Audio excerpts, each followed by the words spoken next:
우리 이제 선택이라고 하는 주제로 우리가 말씀을 닷새 동안 보는데, 첫날은 기도에도 선택이 있다 말씀드렸고, 놓는 기도, 잡는 기도. 또 둘째 날에는 우리가 예수를 믿는데 예수님도 둘이 있다.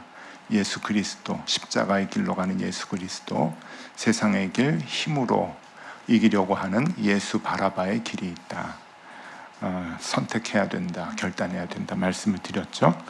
그리고 어제는 그 행악자 두 사람, 당신은 옳지 않아 라고 조롱했던 사람, 우리가 그 마음을 내려놓고 당신은 언제나 옳습니다, 우리가 오늘 찬양을 불렀던 것 같이 당신은 언제나 완전합니다 라는 그 고백을 갖고, 이해가 되지 않아도 답답해도 내 계획과 달라도 주님은 옳습니다 하는 그 마음, 그 믿음을 가지고 주님을 쫓아가면 좋겠다, 이렇게 말씀을 드렸습니다.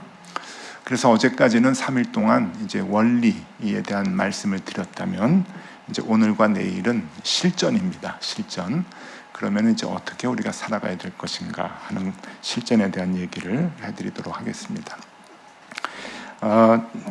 제 믿음이 중학교, 고등학교 때 다 거진 이렇게 견고해졌다.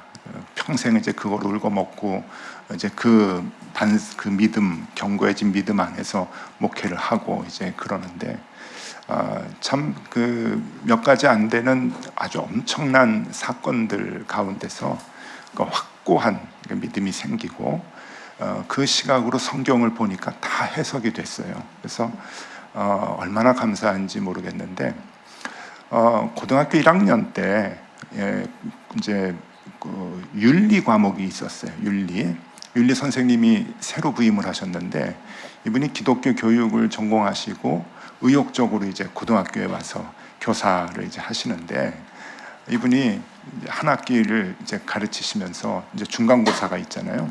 중간고사, 기말고사가 있는데 이러는 거예요. 나는 윤리교사다. 그래서 시험도 윤리적으로 보겠다. 이제 그러면서 무감독 시험으로 보겠다는 거예요. 그러니까 윤리니까 저는 그게 이제 옳다 생각을 했어요. 그래서 무감독으로 이제 시험을 보는데, 이게 시험 문제가 만만치가 않은 게 좀 어렵더라고요. 근데 이제 시험을 보는데, 옛날에 한 반에 70명이라고 했잖아요. 그래서 앉아가지고 시험을 보는데 선생님이 안 계시죠. 근데 조용한 그 시험 그 교실에서 처음엔 조용하다가 한 5분, 10분 지나니까 여기저기서 이제 한숨 소리가 막 푹푹 나는 거예요. 막 그러다가 너 다 풀었어? 다 풀었어? 막 이런 소리가 이제 나더니 책 꺼내는 소리가 막 나는 거예요. 책장 넘기는 소리 막 그러고 이제 쓰는데, 갈등이 막 생기는 거예요. 이걸 써야 돼 말아야 돼. 근데 그래, 이게 약속을 했지, 또 윤리 시험이지. 그래서 저는 이제 안 보고 끝까지 이제 그 답안지를 쓰고 이제 냈어요. 제 점수도 나쁘지 않은데 우리 반에서 꼴등했어요. 딴 애들이 다 100점 맞으니까 다 꺼내서 본 거예요. 다 꺼내서 봐가지고, 어떻게 그때 이제 그 예수를 믿는다는 게 이게 불이익당하는구나 하는 게 완전히 각인이 됐어요. 예수 믿는다고 좋은 게 아니구나, 예수 제대로 믿으면 불이익당하는구나, 손해보는구나, 이게 완전히 각인이 돼가지고, 그럼에도 불구하고 너 믿을래? 라고 하는 게 이제 계속 마음에서 이제 울림이 있는 거예요. 중간고사만 그랬나요? 기말고사 그랬죠? 다음 학기 그랬죠? 계속 그러니까 이게 누적이 되니까 성적이 쭉쭉 내려가는 거예요. 윤리 성적만 보면은 뭐 이렇게 반에서 딴 애들은 다 점수가 좋고 이제 나만 낮은데, 이게 누적이 되니까 전체 석차가 막 쭉쭉 떨어지니까 이거 어떻게 해야 돼? 봐야 돼? 말아야 돼? 저도 이제 그런 생각이 드는데 끝까지 이제 버텼어요.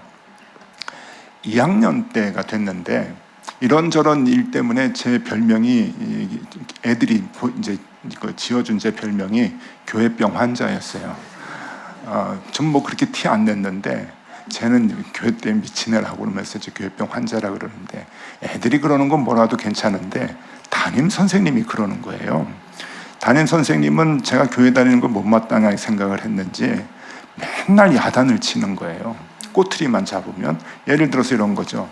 이제 반 아이들이 있으면은 이제 중간고사를 봤다, 기말고사를 봤다. 그럼 성적이 나오면은 하나씩 이제 그 성적을 얼굴 보고 불러주고, 이제 옛날엔 다 그랬잖아요. 뭐 인권이고 뭐고 어딨어요. 그냥 다 부르는 거죠. 근데 이렇게 하다가 5대씩 보면은 너 점수가 왜 이 모양이야? 야, 너 기도는 했어? 이제 이렇게 얘기하시는 거예요. 애들이 다 있는데, 야, 하나님 뭐 하시냐? 이제 저는 그때 성적이 안 좋아서 이렇게 기분이 나쁘고 힘들고 그런 게 아니고, 담임 선생님이 하나님 욕하는 게 너무 이제 힘들었어요. 그게 어린 나이에 내가 하나님의 이름을 망령되이 일컫는구나. 하나님 죄송합니다. 막 이런 생각이 들고, 그 다음에 그 담임 선생님이 하나님 막 가볍게 여기고 조롱하고 이러는 게 막 부하가 막 치밀고 이제 그랬댔어요. 그래서 그것도 어떻게 해요? 뭐 덤빌 수 없잖아요. 그냥 그렇게 하고 있는데, 이제 그 가을이 돼가지고 2학년 때 그 수학여행 가는 거예요. 그때는 모든 고등학교가 다 경주로 갔어요. 그래서 제가 오산고등학교, 보강동에 있는 오산고등학교 나왔는데, 이제 경주로 이제 가는데, 선생님이 그러는 거예요. 가기 전에 70명 아이들이 있는데 한 방에, 그 경주에 가면 여관방에 들어가거든요. 근데 한 방에 10명씩 넣는 거예요. 10명씩 넣는데 좋아하는 사람 10명씩 짝지으라 그러는 거예요. 그러니까 뭐 애들이 난리가 났어요. 1번부터 10번까지, 11번에서 20번까지 이렇게 넣지 않고 좋아하는 애들끼리, 방 쓰는 애들까지, 방 쓰고 싶은 애들하고 이제 같이 이름을 적어내라고. 그러니까 뭐 10명씩 친한 애들끼리 다 이름을 쓰는데, 그 담임 선생님 하시는 말씀이 지금부터 이름 부르는 놈들은 한 방을 쓴다. 그러고서는 이름을 쭉쭉 부르는데 제 이름이 거기 들어간 거예요. 그 이상해요. 이름 부르는 놈들을 쭉쭉 보니까 다 교회 다니는 놈들이에요. 얼마나 실망이 큰지. 여러분, 교회 다녀도 같이 방 쓰고 싶지 않은 애들이 많아요. 꼭 좋은 거 아니에요. 같이 가서 뭐 성역 공부하고 예배드리고 이런 거 아니거든요.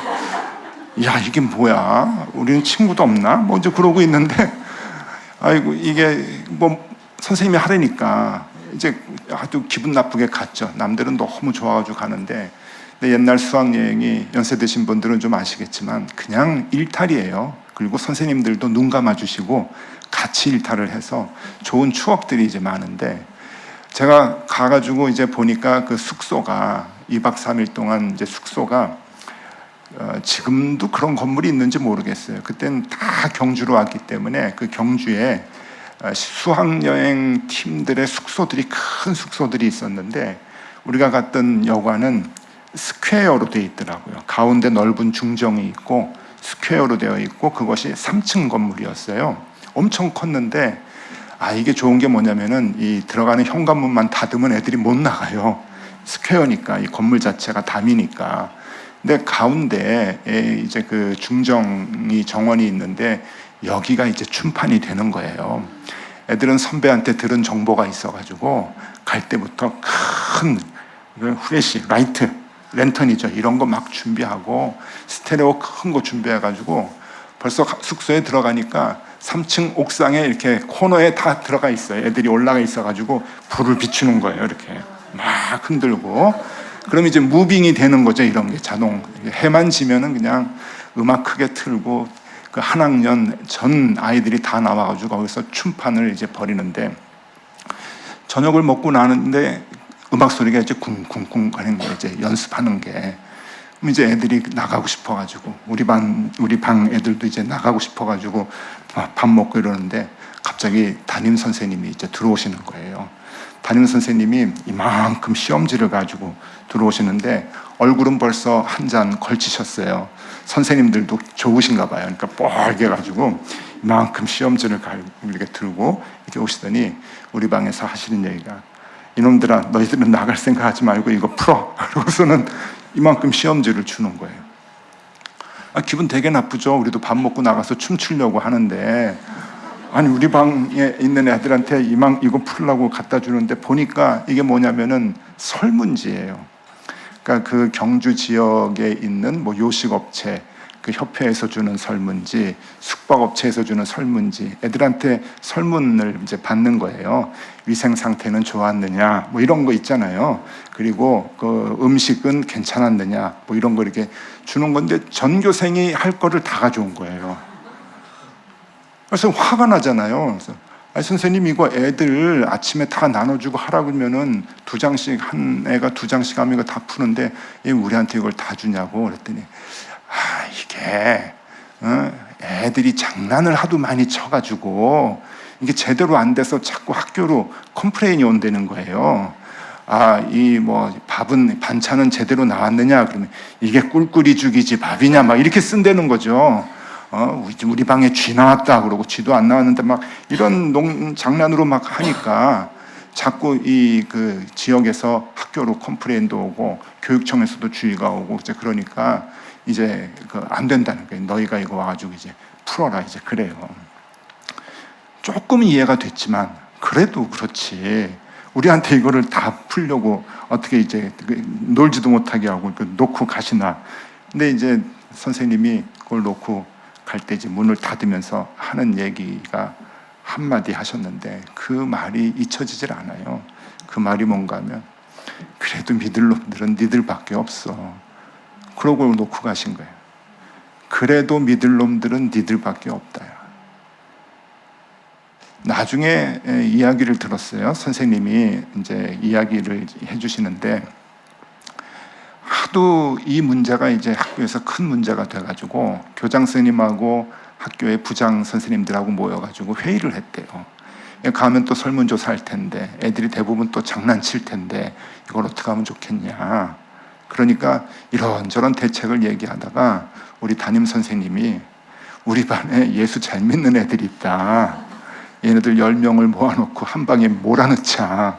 얘네들 보고 그거 다 쓰게 하자. 그러면 좀 괜찮을 거다라고 하는 아이디어를 내가지고 담임 선생님이 그거 괜찮겠다 싶어가지고 그렇게 했대요.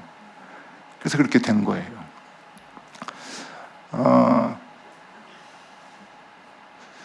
글쎄요, 우리가 뭐 했을까요?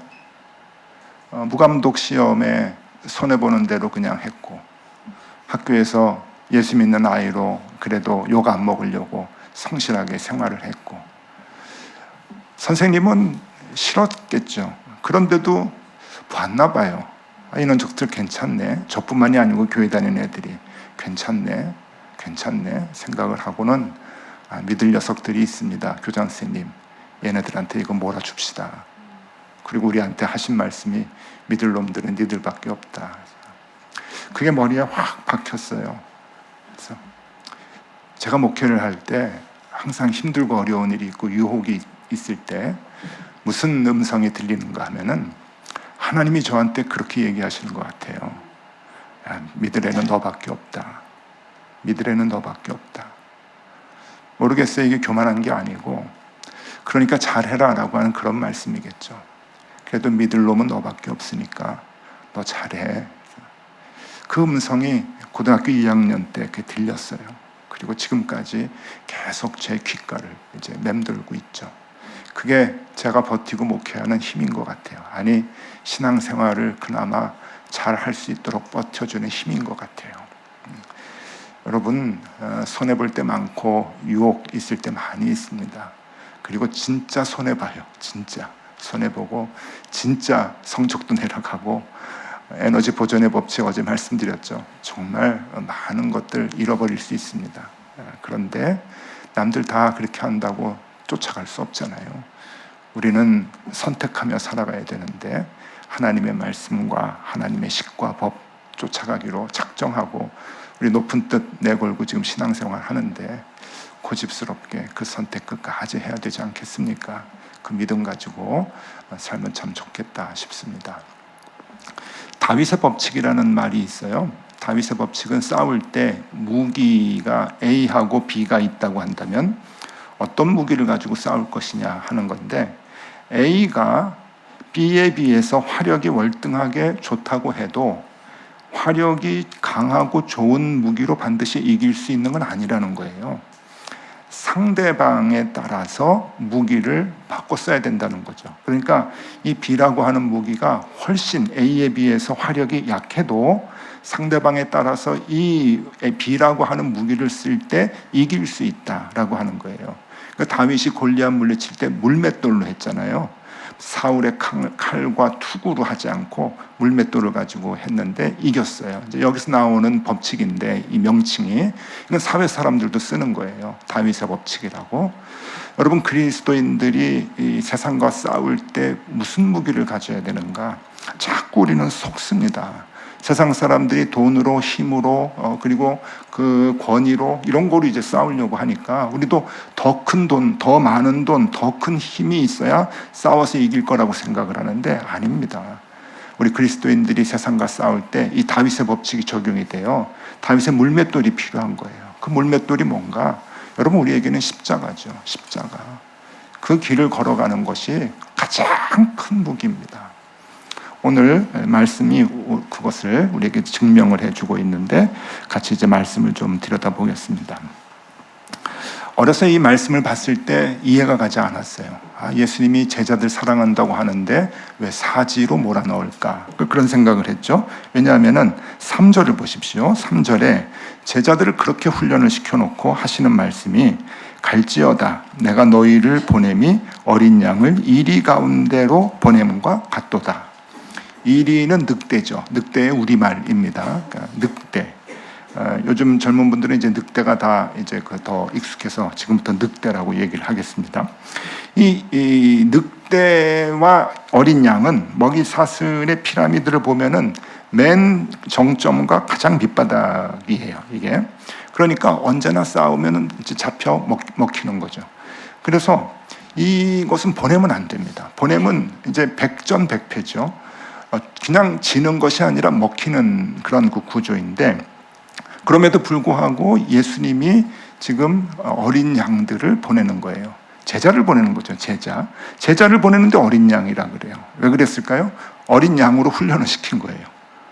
지금 훈련된 제자 70명을 보내는 거거든요. 둘씩 짝지어서 일반으로 그냥 5,000명 먹이실 때 들에 와가지고 말씀 들었던 그런 제자가 아니고 추려서 70명을 훈련을 시켜서 둘씩 짝지어 지금 전도를 보내면서 그들에게 하는 말이 내가 어린 양을 보낸다. 그럼 이제 어린 양으로 키운 거죠. 이제 훈련을 시킨 거죠. 근데 어디로 보내느냐? 늑대가 가득한 소굴로 보낸다. 여기에서 이제 우리는 주로 어떤 생각을 하냐면은 하나님이 우리를 사자와 호랑이 같이 만들어 주셔가지고 이기게 할 것이다. 아니면 우리는 어린 양이지만 하나님은 뒤에서 사자와 호랑이가 되셔서 늑대들을 물리칠 것이다. 라고 생각을 하는데 어쨌든 그럼에도 불구하고 이거는 좀 이해가 가지 않아요. 예수님답지 않다. 이렇게 생각이 듭니다. 근데 왜 보내는가 하는 것에 대한 것이 분명하게 나와요. 그것이 중요한 게 2절 말씀입니다. 2절 말씀을 보면은 이르시되 추수할 것은 많되 일꾼이 적으니 그러므로 추수하는 주인에게 청하여 추수할 일꾼들을 보내주소서 하라. 어떤 단어가 지금 3번 반복해서 나와요. 그게 뭔가 하면은 추수라고 하는 겁니다. 추수. 그러니까 지금 어린 양을 늑대의 소굴로 보내는 이유는 싸움이 아니에요. 싸움이 아니라 이 보내는 분이 추수를 하기 위함이라고 얘기를 합니다. 목적이 다른 거예요. 너 가서 싸워, 붙어. 그게 아니고 추수를 하러 내가 보낸다라고 하는 거죠. 분명한 목적으로 예수님은 이제 그 추수를 이제 하기 위해서 제자들을 훈련시켜서 보내는데 추수라고 하는 게 이제 그 미션이라고 보면 목적이에요. 미션. 요즘은 뭐 아젠다 이런 얘기도 하잖아요. 지금 미션하고 아젠다가 지금 이 제자들을 보내서 이제 추수를 하는 거란 말이죠. 여러분 사회에서도 이 미션을 이제 이루고 아젠다를 다 성과를 내기 위해서는 가장 중요한 요소가 2가지가 있어요. 이건 성경뿐만이 아니고 일반 사회에서도 그게 뭔가 하면은 첫 번째는 시기입니다. 그리고 2번째는 사람이에요. 그러니까 시기를 언제를 선택하느냐, 언제 그 일을 하기 위해서 시도를 하느냐, 이게 굉장히 중요한 거거든요. 그리고 사람을 누구에게 이것을 맡길 것이냐, 이거 아무나 맡기면 안 돼요. 먼저 시기를 한번 볼까요? 시기도 여러분, 우리가 크고 작은 일을 할 때 시기가 굉장히 중요합니다. 학생들을 위한 애니메이션 영화를 만들어서 개봉을 할 때 언제 해야 되죠?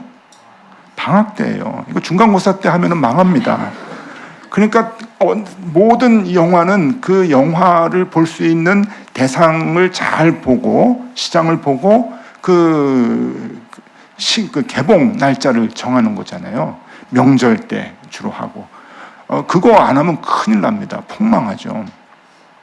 여러분, 우리가 가정에서 이사를 이제 할 때 이사의 계획 가운데 장마철에 이사 날짜를 잡는 분들은 거진 없어요. 그러니까 장마철은 이삿짐 센터가 거진 개점 휴업입니다. 누가 장마철에 이사를 하겠습니까? 그러니까 우리도 시기라는 게 있어요. 무슨 일을 할 때 우리 개인도 그렇고 우리 가정도 그렇고 사회도 그렇고 기업도 그렇고 시기라고 하는 것을 잘 생각을 해서 이때 베팅을 해야지.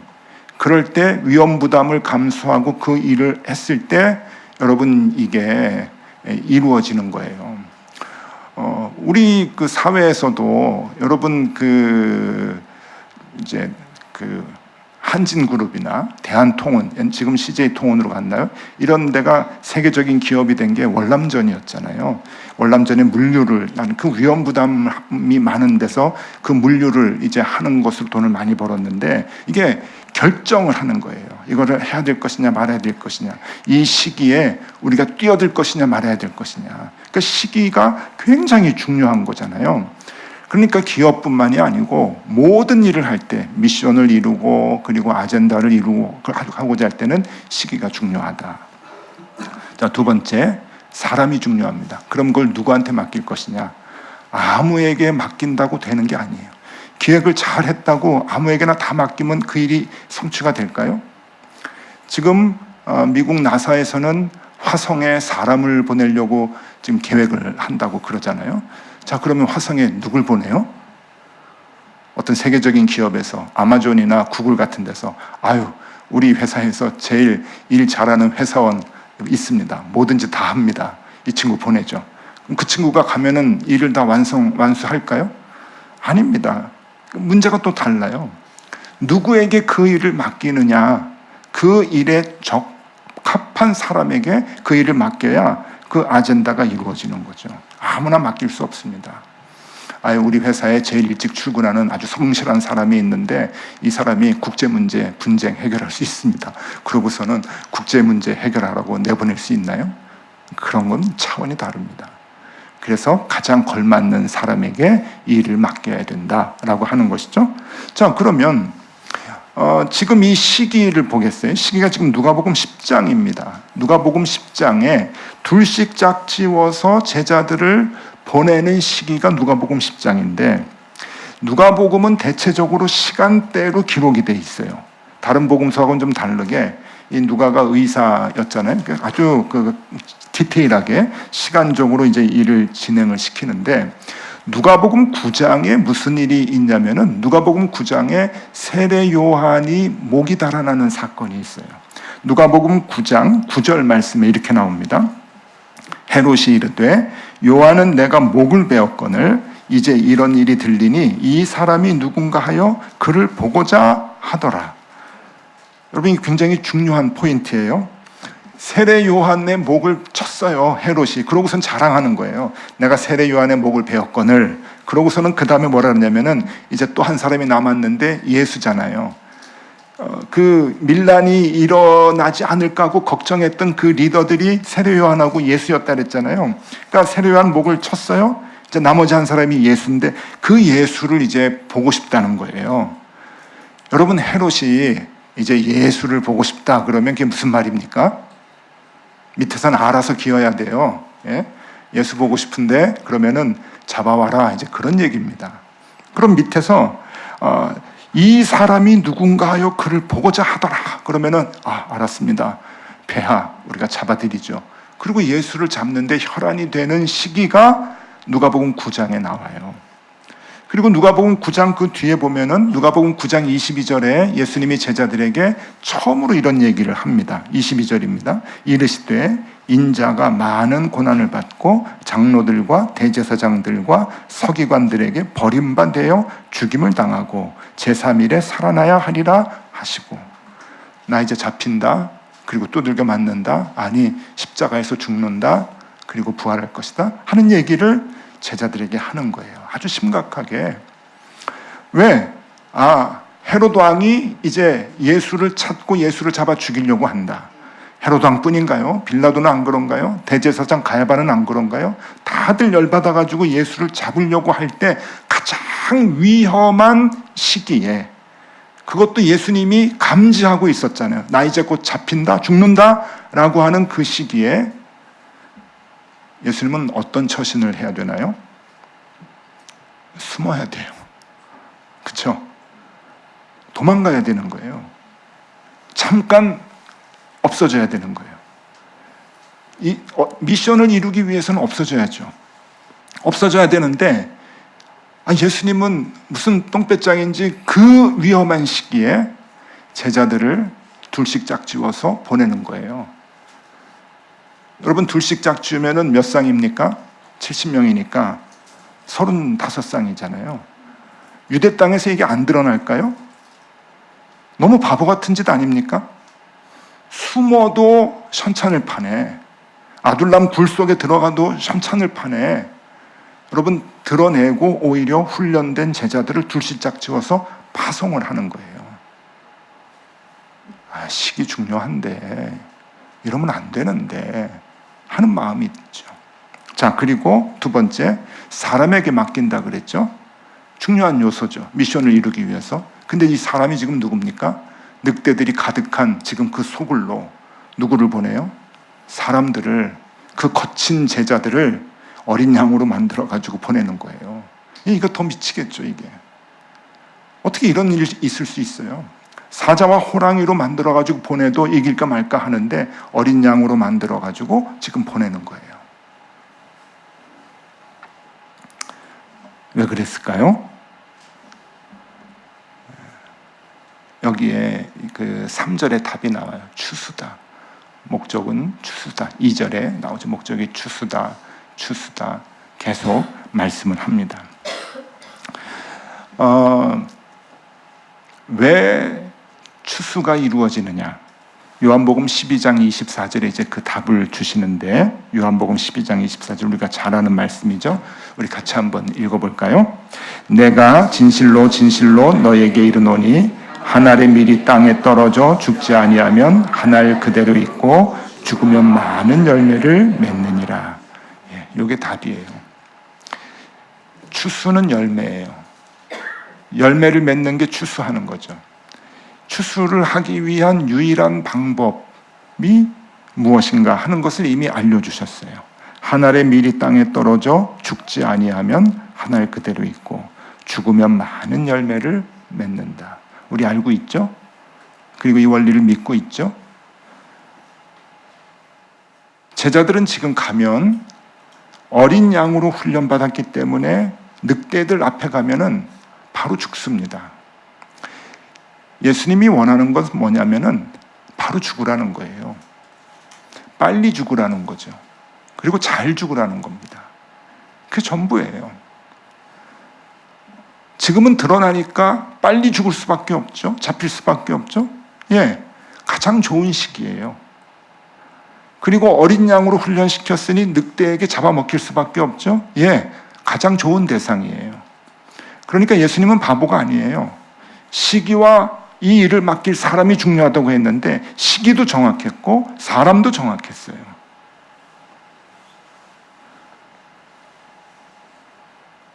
그러니 여러분이 죽지 않으면, 보냄을 받은 곳에서 죽지 않으면 주님께서 좋아하지 않으세요. 주님께서 뭐라고 얘기하시냐면은 내가 훈련 잘못 시켰네. 아직 저 녀석은 어린 양이 못 됐네. 그렇게 생각을 하시겠죠. 우리를 훈련시키시는 그 원리입니다.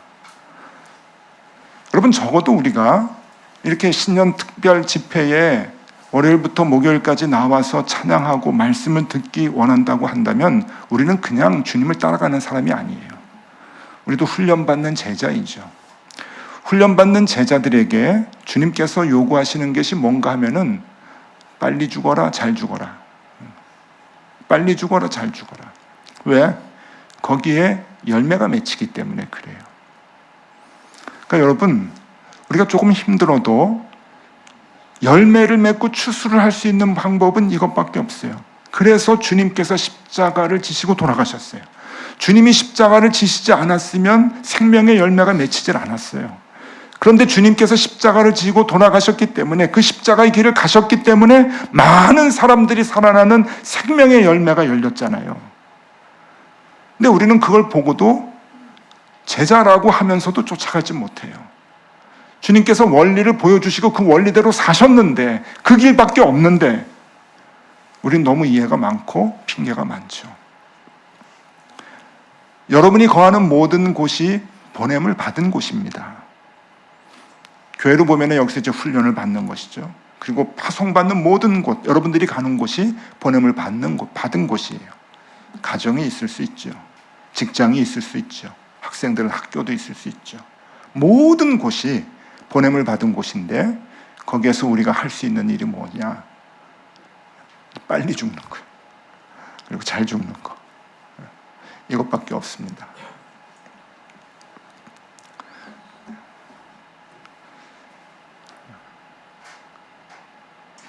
여러분들 표정을 보고 제가 이 예측이 안 가요. 어떤 잘하고 있는데 뭐 이제 그렇게 보이기도 하고, 그걸 어떻게 해라고 생각이 되기도 하는데 잘 모르겠습니다. 근데 잘하고 있는데 뭐 그런 거죠. 예? 전자 아니에요? 잘 하셔야 돼요, 여러분. 그리고 그 선택을 하셔야 돼요.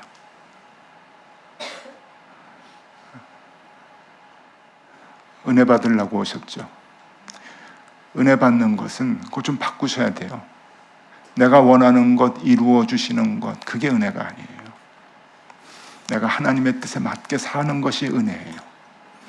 그 길을 발견하는 게 은혜죠. 그 길은 분명해요. 우리가 자꾸 착각하는 것뿐이죠. 우리는 추수를 하시기 위해서, 주님께서 추수를 원하셔서 우리를 부르셨어요. 그리고 훈련을 시키셨어요. 그리고 짝지어서 혼자 안 보냅니다. 힘드니까, 외로우니까. 우리는 동료들이 다 있어요. 그래서 우리를 보냅니다. 거기서 뭐 하라고? 죽으라고. 그리고 여러분 거기에서 낮아지고 섬기고, 그러면 거기서부터 이제 열매가 이제 맺히는 거예요. 무슨 열매가 맺히느냐? 생명이 살아나는 거죠. 여러분 아셔야 됩니다. 이 방법밖에는 없습니다. 이 방법. 우리 무기는 십자가밖에 없어요. 자꾸 죽으라고 하는데 뭐 어떻게 죽어야 돼요? 뭐 이렇게 생각하실 수도 있는데, 제가 목회하면서 기억이 나는 여자 집사님 한 분이 계십니다. 제가 1995년도에 이제 일본을 처음 갔어요. 그때 제 나이 33이었습니다. 친구가 일본에 가서 동경신학대학에서 이제 교회사 연구하면서 박사과정을 하다가 한국 사람 신앙인들을 만나서 교회를 시작을 했어요. 그러니까 동경에서 동경신학대학 다니다가 박사과정 하면서 목회를 하는 게 굉장히 좀 쉽지 않았죠. 한번 오라 그래가지고 제가 부목사 때인데, 서울에서 부목사 할 때인데 갔더니 일본어 학교 교실 하나 빌려가지고 한 30명, 40명 되나 이렇게 교인들 모여서 이제 교회를 시작하고 참 예쁘게 목회를 하는데, 여러분 생각해 보세요. 유학 가가지고 박사과정 하다가 목회도 같이 하는데 얼마나 힘들겠어요. 그래서 과로를 했는지 주일날 그 예배를 드리고 저녁까지 신방하고, 그리고 그 다음날 아침에 심장마비로 일어나질 못했어요. 그래가지고 친구가 33 나이에 3살, 2살 아들 하나 딸 하나 놓고 먼저 하늘나라로 갔어요. 그날 아침 잊을 수가 없는데 교인들이 한국에 있는 저한테 전화를 했어요. 울면서 목사님 큰일 났습니다. 왜요? 그랬더니 우리 목사님 돌아가셨어요. 둘도 없는 친구인데 우리 목사님 돌아가셨어요. 빨리 오셔서 어떻게 수습 좀 해주세요. 제가 정신없이 그냥 그때 담임 목사님이 김동호 목사님이셨는데 얘기해드리고 일본으로 가서 장례를 치렀어요. 장례를 치르고 나니까 한국으로 돌아오려고 하는데 교인들이 울면서 붙들더라고요. 목사님, 저희 목회자가 없는데, 목자가 없는데 어떡합니까? 목사님, 우리 좀 봐주셔야지. 목사님 가시지 말아요. 자꾸 이렇게 붙들어요. 그래서 이제 일단은 왔어요. 와가지고 김동호 목사님하고 상의를 하면서 김동호 목사님이 야, 그러면은 며칠만 갔다 와라. 근데 교인들이 며칠만이라고 생각하나요? 와서 목회를 해달라는데 김동호 목사님이 그럼 1년만 갔다 와라. 그래서 1년만 갔다 오기로 하고 갔던 게 5년이 됐어요. 5년. 그 교회에서 5년 이제 목회를 했는데 처음에 이제 혈기왕성한 마음을 갖고 지금도 기억해요. 10월 1일 국군의 날에 이제 일본으로 갔어요. 일본으로 가서 이제 첫 예배를 드리는데 우리 아내 딸 하나가 있었는데 한 36명, 딱 36명이 교실에 앉아가지고 이제 예배를 드리는데 36명 교회 잊혀지질 않아요. 참 재미있게 목회를 이제 했는데 그 36명 중에 집사님이 10명이었어요. 그 집사님이 젊은 30대 집사님들인데 공부하고 맞춰서 이제 직장 다니거나 또 거기서 사업을 하는 분들이 이제 11명이었어요. 근데 그 11명 집사님들이 그래도 돈을 버니까 교회 재정을 다 이제 메꾸고 이제 그렇게 재직회를 하는데 이 11분의 집사님 중에 6명이 여자 집사님이셨어요. 근데 6명의 여자 집사님 중에 2분이 현직 술집 마마였어요. 그리고 2분은 전직 술집 출신이고. 그래서 제 마음에 이런 얘기는 내가 많이 들었는데 나의 현실이 됐구나 하는 생각이 이제 확 들면서 장례식 치를 때 몰랐는데 와서 보니까 이제 상황이 그런 거예요. 이걸 어떻게 알았으면 안 왔을 텐데 이걸 어떻게 하나. 33 젊은 목사가 그 상황에서 목회를 어떻게 해야 좋을까. 그래서 하나님 앞에 무릎을 꿇고 그때부터 기도를 했어요. 하나님, 제가 저 마마 2분 계시는데 그분을 위해서 초점을 맞추고 목회를 하겠습니다. 그래서 이제 목회를 시작을 했어요. 제가 지금 이제 목회한 지가 이제 30년이 훌쩍 넘었는데 별 경험을 다 했거든요. 별 경험을 다 했는데 무슨 경험까지 했냐면은 술집 개업 예배를 드렸어요. 제가. 그런 배경에서 저 욕하지 마세요. 술집 개업 예배 2번 드렸어요. 2번.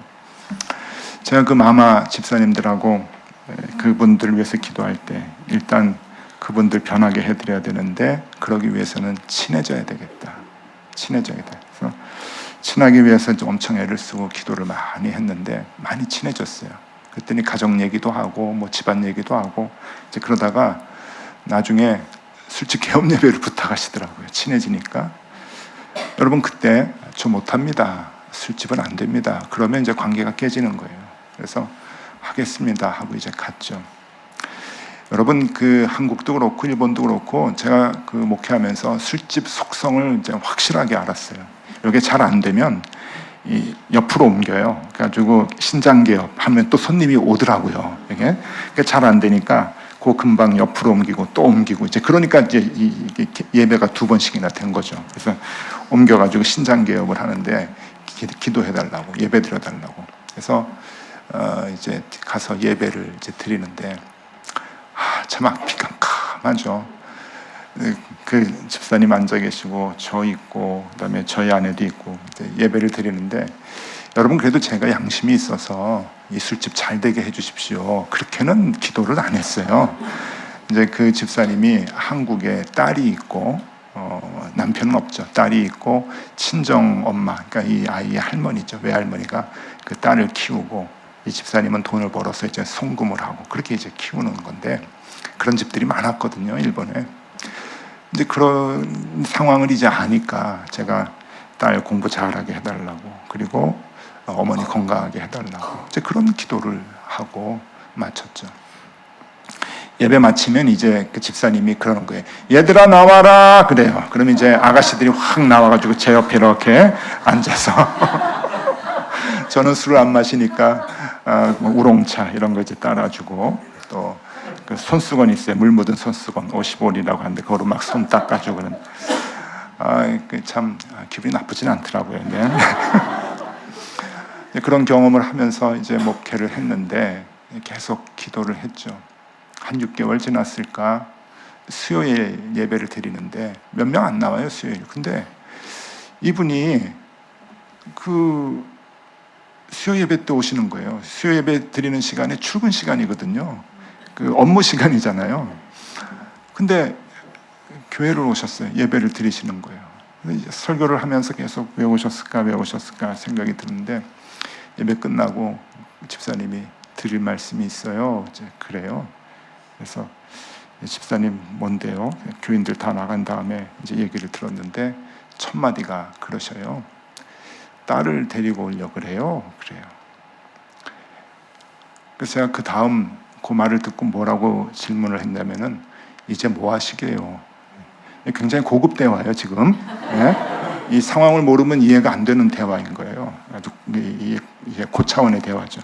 딸 데려오기로 했어요. 이제 뭐 하시게요? 그냥 그 일 하면서 딸 데려올 수 없잖아요. 그랬더니 눈물을 뚝 흘리시면서 어떤 집사님이 도와주신다고 해가지고 슈퍼마켓 하려고 합니다. 업종을 바꾸는 거예요. 참 기쁘다.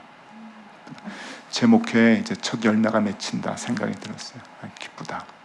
그래서 이제 슈퍼마켓 이제 날짜 오픈하는 예배를 드려달라고 오신 거예요. 그래서 가죠. 제가 술집 오픈도 드렸는데 슈퍼마켓 아주 날짜를 잡고 이제 가는데 이미 그 당시에는 한국 사람들이 좀 많이 사는 동네는 한국 슈퍼들이 있어요. 그래서 한국 사람들이 없는 그러니까 동경의 외곽 지역에 일본 사람들만 사는 곳에 한국 슈퍼를 냈어요. 그래서 좀 한참을 가가지고 예배를 드리는데 일본이 이제 그 주택지 골목들이 굉장히 그 좁아가지고 그 길에다가 차를 주차를 못해요. 근데 제가 차를 타고 가면서 주차장 찾느라고 이렇게 삥삥 돌았어요. 그 블록을 삥삥 돌면서 이제 그 집을 한 서너 번 봤죠. 근데 오픈 준비하시는데 그 고왔던 집사님이 그 이제 수건 둘러매고 몸빼 바지 입고 막 이렇게 진열장에 올려놓는 모습 보니까 마음이 좀 찡하더라고요. 그분이 굉장히 예뻤던 분이에요. 여러분 그래도 그 클럽 마마인데 그 아무나 합니까? 예뻐야 되죠.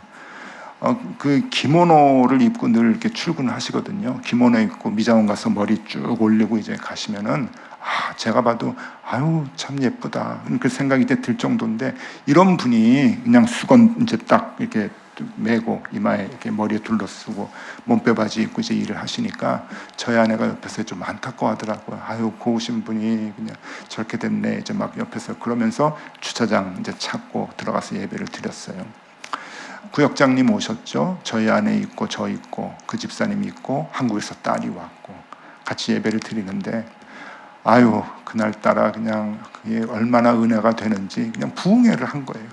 찬송 부르는데 울고 말씀 전하다가 울고 정말 감격적이잖아요. 그래서 다 우는데 그 딸만 안 울어. 이게 부흥성이 왜 울지? 예배 다 드리고 집사님께 여쭤봤어요. 집사님 마음이 어때요? 최고예요. 예수 믿는 만나요. 너무 좋은 날입니다. 한 몇 달 지나서 또 와서 예배 드려달라 그러시더라고요. 뭘 예배 이렇게 자꾸 드려요? 그랬더니 이사했어요. 슈퍼마켓이요? 아니요, 집이요. 집 이사했으니까 이사 예배 드려달라고. 그래서 갔죠. 이사하니까 이제 갔는데 집이 엄청 작아졌어요. 옛날에는 아주 삐까번쩍한 그 만션이라 그러거든요. 좋은 만션에 사셨는데 이제 다다미방에 있는 그런 조그만 허름한 집으로 이제 가셨어요.